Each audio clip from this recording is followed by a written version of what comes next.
Hey, what is up, you guys? Welcome back to another episode of Art of Consulting. And today I am thrilled to introduce someone who truly understands the transformative power of technology in the business world. Joining us today is Jason Hofley, a standout leader in business development and client experience at Punchcard Systems. Jason's extensive 20-year career in telco and technology has made him a veteran in enhancing business operations through digital technology. From helping small startups to aiding large organizations and public sectors, he has a proven track record of leveraging technology to scale businesses, increase efficiencies, and boost profitability, of course. Jason began his career at Bell before moving on to a more focused business development role, particularly in Punchcard. His expertise spans across numerous arenas, including workflow and process automation, digital workspace solutions, and custom app development, to just name a few. With numerous accolades, including recognition as a top performer at Bell and a chapter member of the year by BNI Alberta North, Jason's approach to consulting is not just about integrating technology, but also about forging lasting relationships and driving real measurable outcomes. I am very excited to share with you my conversation with Jason, and I hope you will enjoy it. Welcome, Jason, to the Art of Consulting podcast. We're super excited to have you. Thanks, Kat. Really excited to be here. Wonderful. And so prior today, we had our, sort of introductory discussion, and you had mentioned that right now you're doing several things, particularly in the fitness arena, and that's definitely your passion. But can you sort of set the stage for us? And what are you doing currently? Like, what's going on in your life right now in terms of fitness? All right. Yeah. So I'm preparing for quite a few races this summer. And maybe we should start and make it clear that I'm an amateur athlete. And these races that I'm competing in, I have no expectation of hitting the podium, right? Like, in winning these races. These are personal challenges. These are things that I have the passion for. I do it socially with friends. There's that challenge to improve and get better. So just want to preface with that. What am I preparing for? So I have I'm running and I'm also cycling, and there's a mix of different events that are in there. So as of right now, I have 4 half marathons planned this year. The first one's in just over 2 weeks, so getting ready for that one here pretty quick. I have a mountain bike race. This is one that I've gone to for last 4 years in a row with a bunch of buddies. We go to Golden, BC, so really excited for that one. I have a road bike race, so that's in July, and then probably get a 5K, maybe 10K in there too. So more running this year. I've kind of started running last year, and so a lot more run races. But running and cycling is really where I'm focusing on. And so that's what that consists of from a training aspect, is strength training, obviously different run training, and then cycling training. Right. And so how much of that does that consume in your general week? Okay, so then that's a loaded question too. The training itself, I'd say probably anywhere between maybe like 9 to 12 hours, depending on the week, right? As you're kind of ramping up and then starting to taper. So I'm probably at about 9 to 12 hours right now, and that's actual training. So that's actually doing the work. But, then there's the sides of the planning, right? Right. Like I typically am planning in blocks, but sometimes, work and life comes up and you have to adjust things. So planning for that. And then a lot of it is around, well, this, when you're doing anything in fitness or at sport, it's not just about the sport or the activity, like your nutrition, recovery, those sorts of things go into play too. So I haven't really calculated all the time I spend on that too, but the actual training, probably 9 to 12 hours a week. Right. And you had mentioned that, and I mean, I agree with you in that a lot of it is, it's not just about the game day, right? Like, it's not even about prepping for the game day. It's about all of those indirect things like I can't even call like nutrition indirect because it is absolutely directly related to how you Mm. perform Yep. in your training and your game day and how, your body composition and all of that. But what other sort of indirect things do you have to sort of mentally, because I know that there's like there's a big mental piece to even deciding to embark on something as huge as a marathon or like a triathlon or something. Mhm. Yeah. Okay. So indirectly, I think some other things are recovery, getting different treatment, physio, chiropractor, massage, things like that. Prioritizing sleep, right? So sometimes, you may be out with some friends, doing some social things. I might say no to a drink. I might go home a little bit earlier. I say might. I definitely would say no and go home earlier. So those are some indirect things, right? Because I got a big training run or a training ride tomorrow. I got to make sure I get to bed so I'm rested and can perform, right? And because I'm trying to achieve that goal that I have. So I think that's some indirect things that I'm focused on when it comes to the training as well. I feel like there was Mhm. another piece you asked in there too that I lost, and so maybe did I answer everything you were looking for there? Or did I miss something? Yeah, we can just like talk because so the last time that we had mentioned you had mentioned building base, right? Like Hmm. there's an element of because you don't just like up and decide to go into a triathlon and then train Right. for a few weeks and then go. But like, what do you mean by building base? Okay.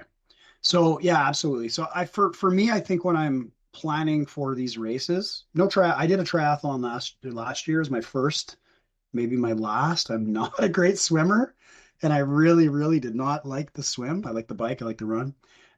But yeah, that's funny you brought that up. So I think from a planning perspective, it's reverse engineering. And when you talk about the base, like I think a lot of the base component for me, and if you think about people that do run specific training or any sort of aerobic training, base is a lot of times those, kind of zone 2 heart rate type runs or activities, right? What So does that you mean? maybe, Sorry. oh, so in terms of your heart rate zones, if you have your maximum heart rate, there's 5 zones of it's typically a percentage of your maximum heart rate. And so the various zones that you train in will have different effects towards your goal, your outcome, and where you're trying to go. So I'm sure you're familiar with aerobic and anaerobic. Hmm. So a lot of aerobic zone 2 training, that base training, was staying within that zone 2. So for the most part, I've seen different numbers, but what I see most often is like 60 to 70% of your max heart rate is your zone Right. two. But can you make some parallels as to like how sort of help us understand what sort of things that you have, what sort of results or what sort of experiences have you gotten out of the fitness and applied to Mhm. your career? Right. Yeah. That's okay. Yeah, great point. One thing I want to mention too is we talk about building the base, right? And I was talking about this zone 2 training. And I think a lot of the reason for that is when you're running or cycling, you need to get that saddle time, those miles in. But Hmm. how you want to make sure that you can recover from the workouts you're doing, right? So think about if you go into the gym or you go on run or go on the bike and you go as hard as you can for an hour, 6, 7 days a week, are you going to be able to recover from those workouts, knowing that you have jobs, families, Hmm. things like that? And so if that's part of it too, is you want to get your mileage in, you want to get your saddle time in, you want to build that aerobic capacity. So it allows you to get to kind of check those boxes, but then not overly tax yourself. You want to make sure that you're balancing the hard work with the easy work. Chatting with one of the trainers at my gym, he's like, make sure the hard days are hard and the easy days are easy. And my Mm. friend who also does mountain bike racing, and he's worked with a trainer, it was the same thing for him when he started working with this trainer a couple of years ago. He said, I realized that my easy days were not even close to easy enough, and my hard days weren't hard enough. And so there's the balance of that recovery and whatnot too in terms of setting up that base. But yeah, So tying it, sorry. sorry, just jump in on that. Often what happens is that, you're training real hard and you're like, you almost feel guilty for not like for taking those easy days, right? And for Yeah. that reason, that's probably why your easy days or that person's easy days are actually not so easy, is because you feel like you're like not doing enough. Like a lot of people is just like put in the work, right? Work hard and you'll get, Hmm. well, no, you got to work smart too, right? And Yeah. so it was a shift for me. And it was a lot of things I was reading, talking to professionals and saying like the easy days need to be easy. And, maybe this will resonate with people that are newer to running. Like I actually just started running last February to train for that triathlon. Other than that, I just was doing weightlifting and cycling. And it was really, really hard to stay in that zone two, that 60 to 70% of my max heart rate Mm. for those easy runs. Like my heart rate would just shoot right up because I'm new to it. So then, I'd read, okay, well, then walk. I'm like, well, I don't want to walk. Like, I'm trying to run train. Like, why would I Yeah. walk? Yeah. It doesn't feel And like you're working, right? exactly. And you know what actually really was the like aha moment for me was just following this physiotherapist who I don't know on Instagram.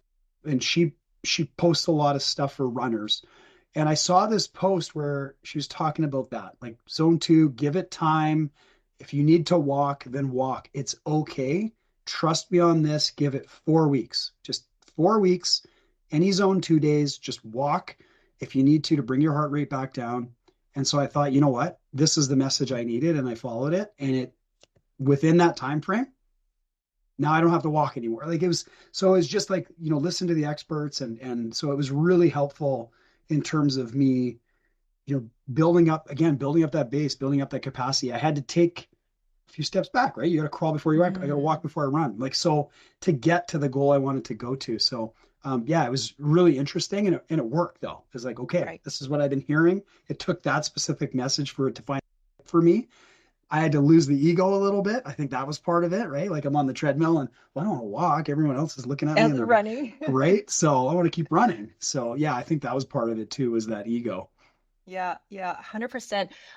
I feel like okay, so like bringing this back into Yeah. career now, as long as I've known you, you've always been, I mean, you've always had a background in sales and business development, and Hmm. but I feel like in the last decade, you've sort of you've moved industries, right? So now you are in, like you were in telecom before, and now Yeah. you are in very much in IT, right? And you've spent quite a bit of time in IT, and so there's even though it is sort of the same sort of business development arena and type of career, the industry matters, right? So if you don't know anything about IT, you have to build that base. And so what did you do to like using those skills that you have just described in the fitness and building your base and listening to experts? What did you do to move into this new industry in business Sure. development? Yeah, I have a couple examples of that, and perhaps as I lead into it, I'll just kind of share about that plan for my training, right? Like just having this, my first race in 2 weeks is a half marathon. And so I had a time goal, like I want to finish by this time.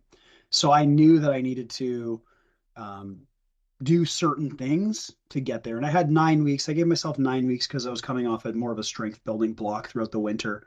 And so I was able to reverse engineer, right? I need to get here. I need to have some time to taper. I need to be able to get this in. And I reverse engineered it back 9 weeks. And then you just take that step. Every day is different. I just got to get through this session this day. Okay. Then I do the next session the next day and you just kind of chip away at it. Right. So that was my strategy is reverse engineer what my outcome needs to be or what I want it to Mhm. be. And what do I need to do every single day for the next 9 weeks to get there?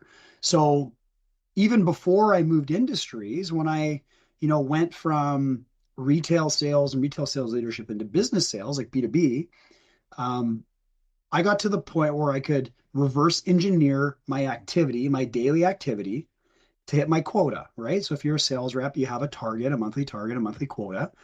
And over some time of working there, and we tracked everything in our CRM, right? So you could look at all the data. So important that you use that.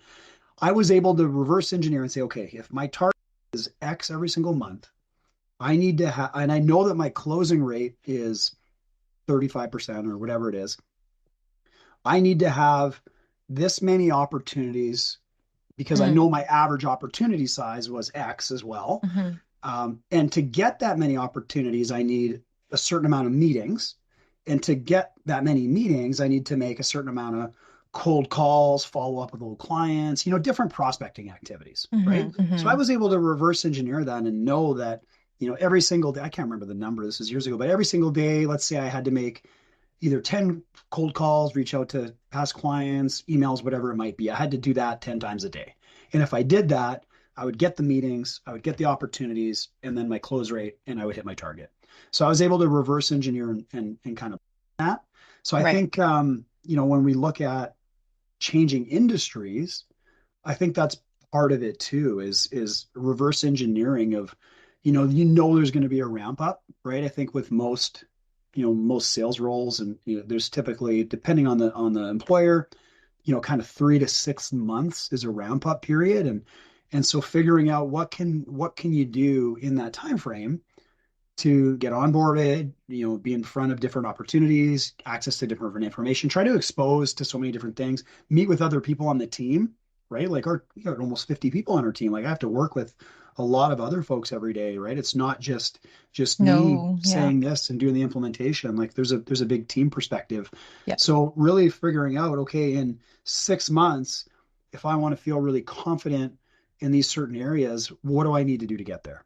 Right. So Mm-hmm. kind of backwards engineering that in terms of different activities, right? So I think it kind Right. of applies with trying to hit my sales target, but then also that learning as well. And so it's shadowing, it's being involved in projects, it's being on other sales calls, being on different project calls at different time frames, going out and doing, right? Going out and having conversations. Like typically, I would reach out to folks in my network that I have a great relationship with, say, hey, I want to pick your brain. I'm new. I want to share some things and I want you to ask me questions. And they're going to bring a different perspective. Like, I didn't even think of asking that, but that's so important because what if I'm sitting across a client that's very important to them and they ask that and I have no idea. So I found that really, really helpful as well, is to really ask my network for help to say, hey, I'm learning here. Can you spend Yeah. some time with me? And I would gladly do that for them. And so a lot of them are really, really open to that, which is great too. Amazing, amazing. Okay, so I see your reverse engineering and I raise you even before you reverse engineer. I Mm-hmm. feel like you have to have the starting point. Okay, so when you talk about reverse engineering, your starting point is really your end game, Mm-hmm. right? So even before you reverse engineer, you kind of have to figure out what you're reverse engineering from or Yes. like to, right? So like Right. establish what that end game is. And for you, I mean, far be it for me to say because I'm not you, but I would surmise that you would have wanted to be, say, like the top, if and I know you quite well, so I can probably say this pretty accurately, but you're always seeking to be a top performer.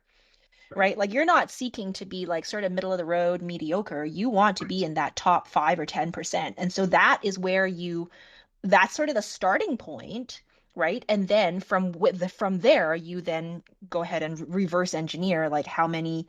And I love how you break this down into quantifiable terms. Mm-hmm.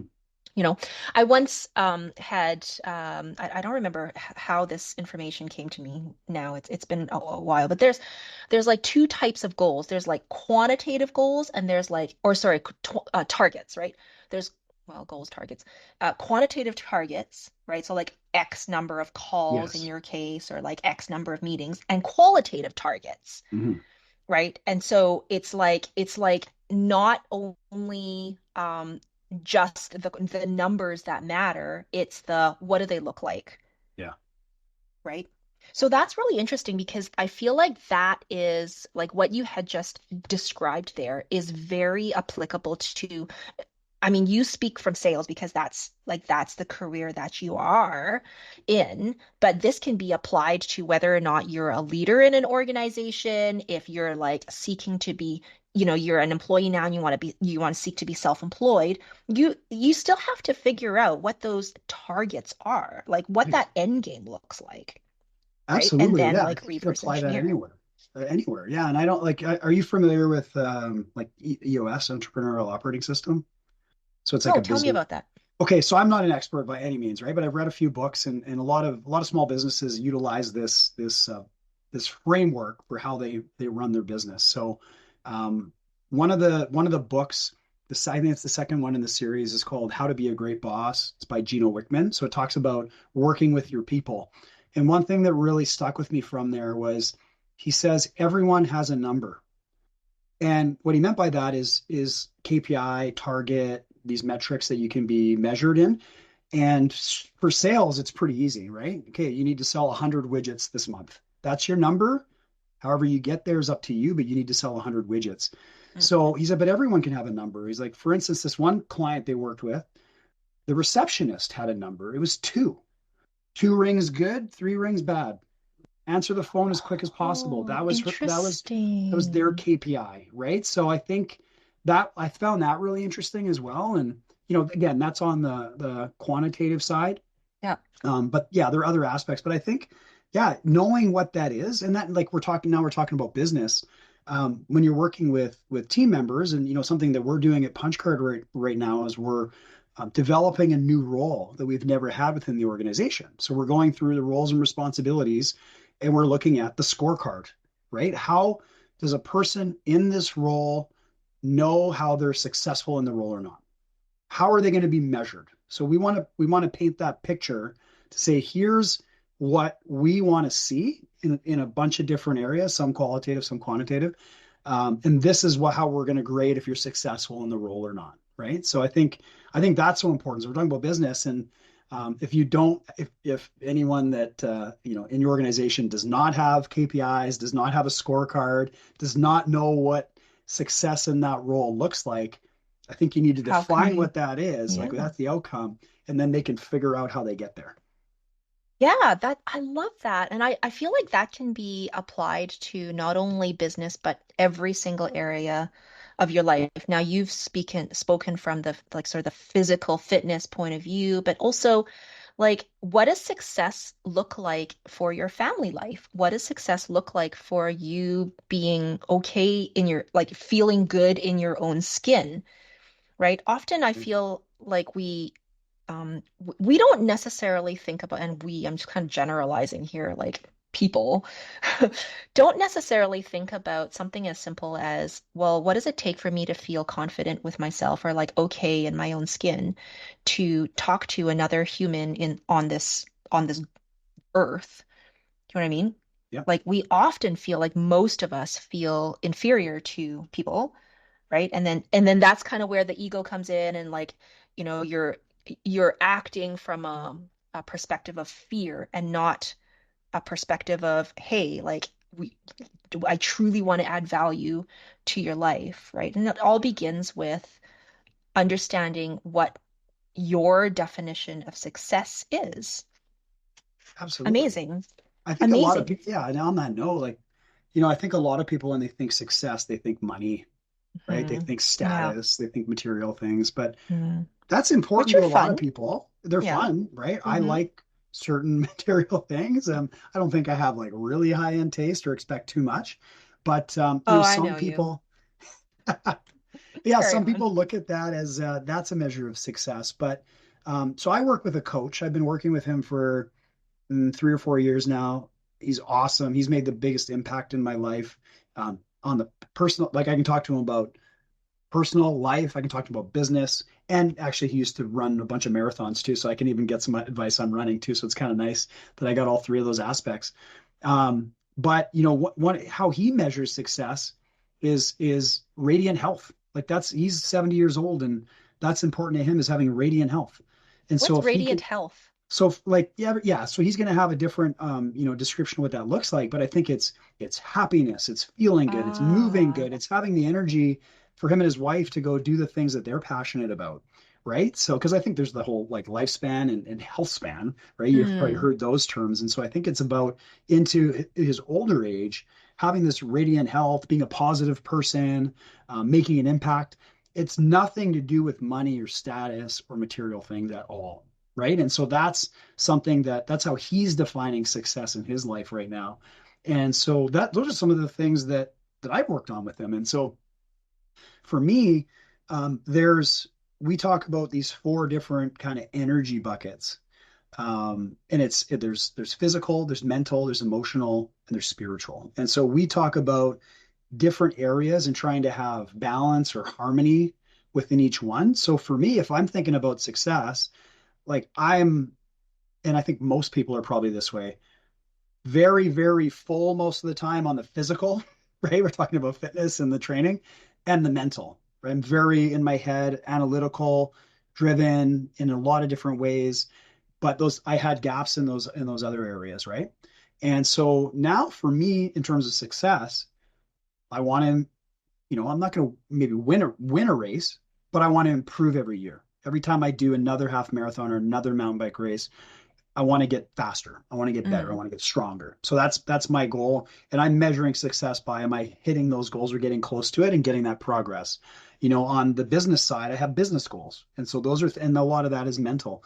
But then as I'm, getting older and maybe wiser, focusing more on the social side, family side, that spiritual side, right? And so it's not just about those things. You can't be go, go, go all the time, because you think about people Mm-hmm. that are just maybe just career driven and it can sacrifice family, right? Maybe Mm-hmm. they're on Yeah. their Yeah. And third what's the point, spouse. And what's right? the point then if you have no one to share it with you? And so for me, that the measure of success is now in a bunch of different areas. It's not just about making a certain amount of money or being in a certain role or from a fitness perspective, it's in a lot of different areas, right? And I'm sure Mm-hmm. everyone is going to be a little bit different, but working with my coach, it's really opened me up to that and just being more well-rounded, Right. which I think is really important. And constant evaluation, like every week, you're not going to be even in every area, right? You're going to have weeks that some are a lot higher and some are a lot lower, but just being aware of that and being able, coming back to kind of reverse engineering and planning, coming back to what can I do differently to bring this area up, right? Because I know, and one thing he says to me all the time is, anytime we get busy, anytime we get overwhelmed, the first thing to go is the spirituality side of things. So whatever that looks Really? like to you, for Mm-hmm. me, it's you know just having space. I'm always focused on something or thinking about something. So just mindfulness, right? Having some space to just be and not be doing What does is a that mean spiritual side though? of things. Like Sorry, that's a little bit ambiguous to me because on the I'll spirituality share side. with you what I do on the spiritual side later on, Yeah, but I'm please. curious to know. So when you say space, Hmm.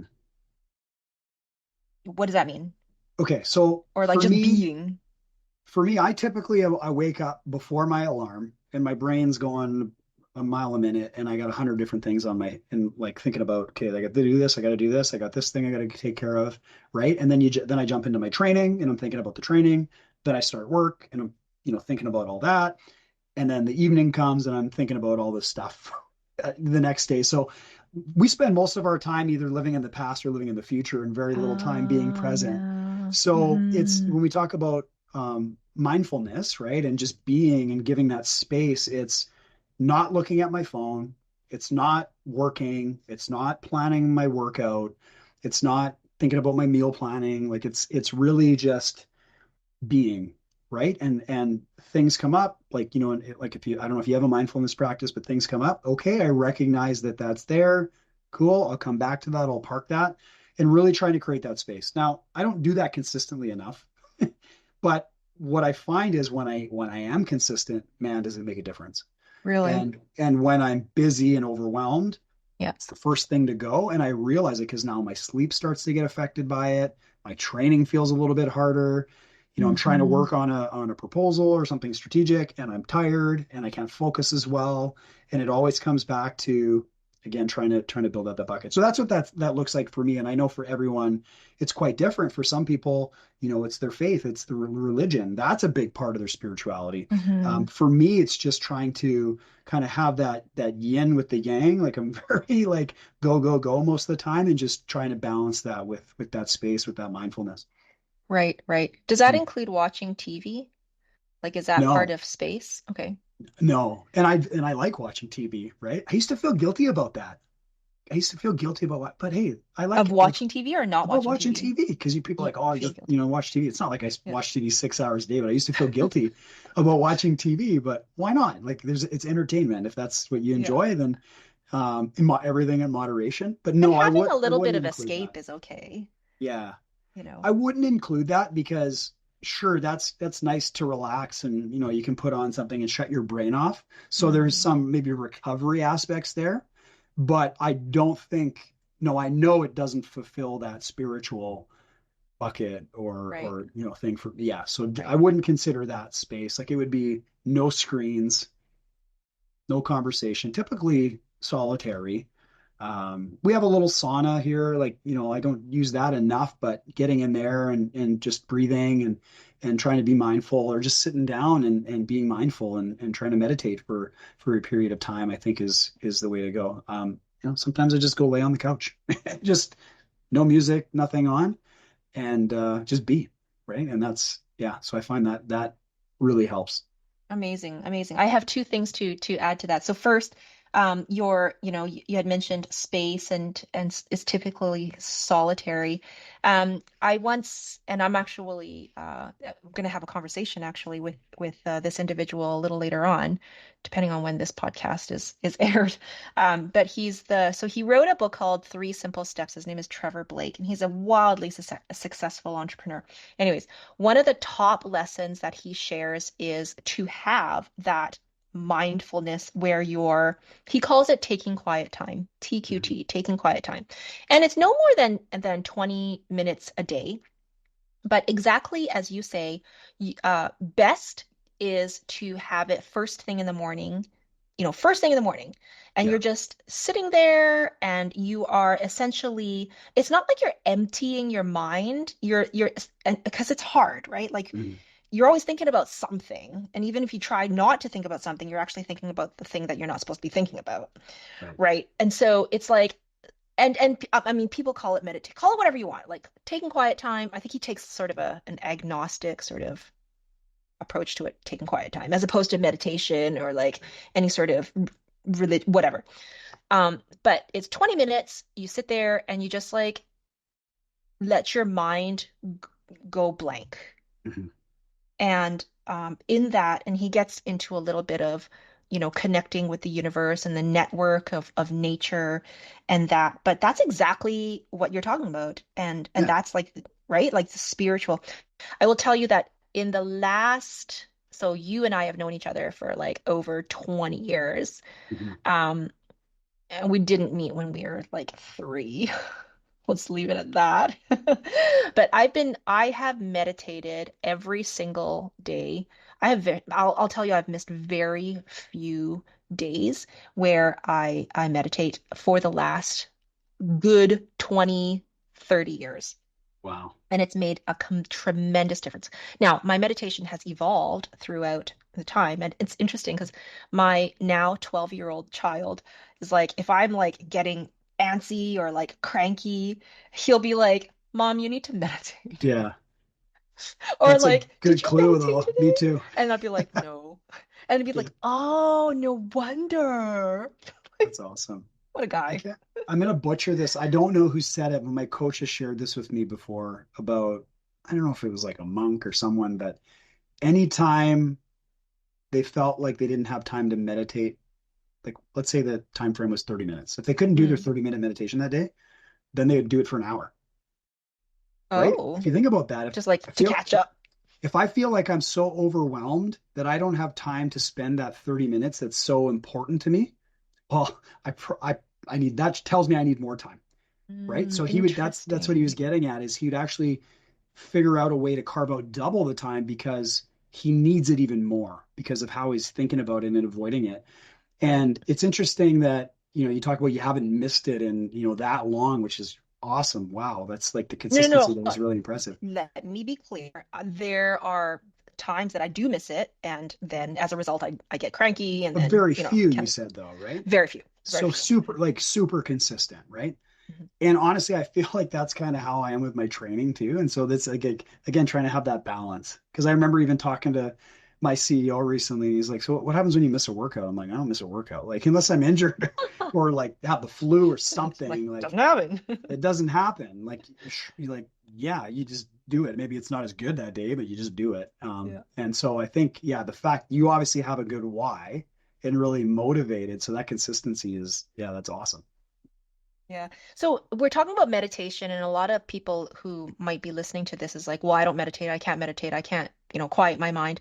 But Mhm. that doesn't, I mean, meditation doesn't necessarily mean to be like you sit there and do nothing Hmm. It might mean that you are doing something that brings you joy, and you've like Sure. we've all had those activities where you embark on this thing, whatever it is, like this activity, and then you lose all sense of space and time. Hmm. And then the next time you look at the clock, it's like hours.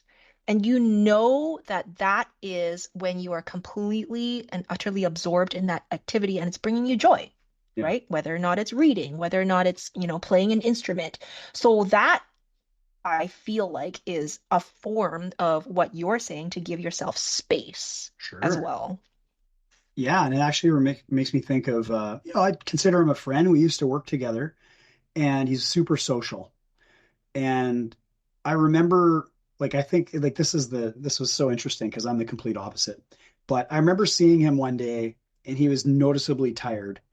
And I didn't really, never really seen him like that. I'm like, what's going on? Do you have a late night? Like, he's like, no, I just chilled and watched a movie last night. I went to bed at like 9 o'clock, and he was like ragged. What? And yeah, it was weird. But most days, he's tons of energy. He's like one of the most energetic people, super happy, very outgoing. And he's quite social. And most nights he's with his friends or family or partner, and they're doing something social. So he like, he would go out and have some drinks and go to a bar or something like that and stay out till 2 in the morning and be at work at 8 and have more energy than that day that he went to bed really early and was just like relaxing on the couch. So you talk about like those things, like for him being around his friends and people that he loves is Yep. so recharging, right? Recharging Mm-hmm. for him. And that's Mm-hmm. what he needs. Like he doesn't need to go create that space and solitude like me. He needs to go be around his friends and family, people that he loves and cares about, and that's going to Connection. recharge him, and that's going to get him really, um, you know, I guess the balance in his life, Right. right? So yeah, Right. everyone's so different. It's really interesting. That's true. It's true. And connection as humans is so important. Hmm. Like we're not solitary beings. Like humans were made to be in humans were made to be like we are social creatures, Yes. right? Amazing. So, okay, so let's bring this back. So, Yeah. we talked about all the things that you are doing to train for your various, and I mean, I know that when I invited you to speak about the subject, I knew that you're not a professional athlete. That's not where I was like that's not why I asked you, obviously. Like I knew that you were doing this as your passion, but I was curious to know like what drives you and how do you get to that elite level? Because you're pretty elite. Like you're gonna say that, oh no, I'm not elite and I'm amateur and I just started blah, but you actually are a really, really high performer. And for those of you who are listening to this podcast, Jason Hofley is quite a top performer in I guess all areas of your life, to be honest. Like fitness aside, as I mentioned, how you do anything is how you do everything. So there's no sense in being modest here. But we Well, talked thank about you, but yeah. we talked about identifying what your success is. We talked about Hmm. reverse engineering. We talked about, tracking data, right? Yeah. So let's get into that a little bit. And I realize we're coming up on the hour, but maybe we can like just kind of like give like what are you doing to track data and then how do you apply like let's talk about how we can apply this to different areas of our life.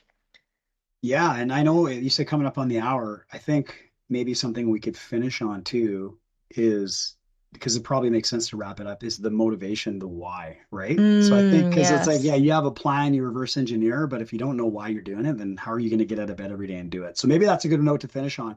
But if we talk about data, so if we're talking about like specifically on the fitness side, Mm. is that what you're looking for? Yeah. Sure. Okay.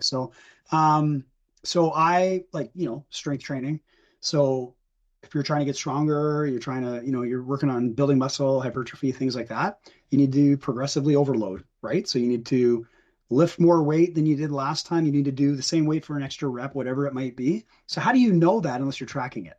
So I've used different apps. Right now, since I'm just doing my own program, I honestly just created a spreadsheet in Google Sheets and I could load it up on my iPhone and I could look at last week, how many reps did I do at this weight? And this week I'm going to try to get one more rep, or I'm going to try to get I'm going to try to add five Nice. pounds. And so always tracking that so you can see your progress. Then you can go back and look like, wow, 9 weeks ago I was lifting, 10 pounds 12 times. Now I'm lifting 20 pounds 12 times. Like this is pretty cool, right? And so then you can have that reward where if you're not tracking it, how are you seeing the progress and how can you feel that you've accomplished something and you have that reward? So that's how I'm tracking my strength. Hmm. In terms of running and cycling, like I have a Garmin watch and it's integrated with Strava. So anyone that really like is into running or biking, they're likely using Strava. They're on Strava. And I Hmm. bought the Is that an premium app? version. That's an app, It's right? an app. Okay. Yeah, it's an Hmm. app. They didn't pay me to talk about them, obviously, but I'm a fan and I have the premium membership, which just gives me access to more data. There's a lot of metrics in there, right? So you can get different like stress scores on different things. It'll show you progress over time. It gives you like a fitness score. It has to do with your kind of cardiovascular output. Kind of tracks your mileage, your distance, your time week over week. There's groups like, I got some groups with some friends where we're all competitive. And so we can kind of see where each Mm, other's at yeah. throughout the week. So that's pretty cool. So I use Strava, and then I also have a wearable. It's called Whoop. I don't know if you've heard of it, but they're one of the industry leading kind of 24/7 wearable products out there. Like they've done a lot of work with professional athletes, like Patrick Mahomes was wearing it during the Super Bowl. I remember it was showing his strain, like they measure cardiovascular strain. This is really interesting. His heart rate was actually higher when the defense were on and he was sitting on the bench watching them play than when he was actually out there running plays. How He wild was is just that? so anxious for them. Yeah, but you could, yeah, like that tells me that wow, this guy is so dialed into his craft that when he's on the field, it's just all business, right? But then when he's not off the Wow. field, he has no control because the defense out there Right. doing their thing. So I thought that was pretty interesting because they did a little article on it. But yeah, so I use Whoop, and Hmm. the reason why I use both is that Whoop is really something I wear 24/7. So not only is it tracking the strain, like, what's my cardiovascular output, but it's also tracking my heart rate variability. It's checking my respiration rate. It's checking my body temperature, and sleep quality, right? So every time I wake up, I can look and see how much deep sleep did I have, how much short wave, how long was I awake for? And so it'll give me recovery scores. So how I use that is, and then there's a journal, so I can actually manually track, okay, I had some alcohol last night, and yep, my sleep was lower quality because of that, right? And that's 100% true for me, like, and for most people. I didn't know that. Alcohol totally affects your sleep negatively, 100%. Really? Oh Because it yeah, and makes me I pass out have the with, data to prove just it. so you know. It makes you sure you fall asleep easier, but your quality of sleep is much less. Oh, So, and I have interesting. the data to Okay. prove it. So, and Okay. they do too, because they, compile millions of users. But so I'll use that. And so I look at, okay, what's my recovery score today? I had a really hard workout planned. My recovery is like really in the tank. I might want to adjust how I'm training today because what I don't want is to have another poor recovery the next day. And then maybe I get sick, maybe I get injured. And so using that data, it allows me to pivot and reprioritize based on my health and recovery and so on and so forth. Also, I could look at, okay, why was my recovery so low? Oh yeah, I had an event and I was out late. Sure, that's not every day. I kind of figured, went to bed later than usual. Yeah, going to bed around the same time every day. I have the data. Hmm. Really Yeah. important. Really important. So, I can't really sleep in anymore, which kind of sucks. But yeah, when like a lot of people try to catch up on the weekends, Yeah. it's It doesn't, not a it's good not. approach. But yeah, so tracking that and actually having a journal and saying, okay, if I ate this or I consumed this or I did this, I got this sort of treatment, I had a sauna, I had a hot tub, I can see things that are positively impacting how I recover and things that are negatively impacting. So That that's some is of the inc data that I use as well. that the biofeedback is amazing. Like it's Yeah. so amazing to for your progress for exactly the reasons that you just described. Well, I Okay, noticed so stress in there too. So I'll have days where it's like your strain was higher than usual. I'm like, I didn't even work out today, but I was really stressed. And so then it so it reminds me measures of, that real okay, I crazy. need to probably need to double the time mindfulness time, that space of what I needed, Oh, right? Or maybe I need to prioritize different things. So yeah, so that's some of the data I use on the training side. that's incredible. That it sort of it tracks how stressed you are because that's Mhm. like we often don't even know why we're feeling a particular feeling, but it's Yeah, likely that it's stress, absolutely. right? Okay, so let's finish up on why. Yes. Why? Why, Jason? Why? Right. So I think that's where you need to start, right? I Hmm. think that if you and like this is nothing new, but it's just I know it because it's worked for me, really figuring out why you're doing something. And like just thinking about, I have a friend who's, attempted he wanted to lose weight a few Mm, times, mm, but I like it never really stuck. He'd go on a diet, he'd go do some different workouts for a period of time, and then it would like gain it all back. And I think it really came down to I don't think he really cared a lot. Like it wasn't that big a deal. I think society was telling him he should lose weight, and so that was why he did it. mm, So his why wasn't there. Where mm, for me, like in terms of fitness in general, my whys are I think longevity. mm, My whys are mobility. My whys are feeling good. I could tell you when I was younger, a big why was aesthetics. I still care about that to an extent, but a lot less. Like now that I'm, in my 40s, it's about feeling good, moving good, being able to do different things, right? Like I remember mm, when I first bought my house, it was over a decade ago. I wasn't doing as much endurance. It was mostly weightlifting. And my mom and my aunt were helping me do some landscaping. And I remember like it was so hot out and I had to go sit down so many times. They're like, I thought you work out. I'm like, yeah, but I just lift weights up and like I could lift the sandbags like a lot better than you, but I couldn't keep up with them in the gardening. And That's so interesting. focusing and being more well-rounded, a more Mm, well-rounded individual in terms of the fitness and whatnot is really important to me. Like I remember Kara and I went and did the grouse grind in Vancouver a few years ago, and I had to keep sitting down, and she was like not even like breathing heavy, and was like, "Hey, are you coming?" And then we were just in Hawaii and did a hike, and I had to keep waiting for her now, right? And so I've like, but I feel not, and I'm not trying to like, hopefully it doesn't come across as like bragging, but I feel a lot better, a lot more positive that I'm just able to do those things. So that's a big part of it. mm, Now, why am I doing all these races? Why am I training harder? Like for me, I'm competitive by nature. I like competition.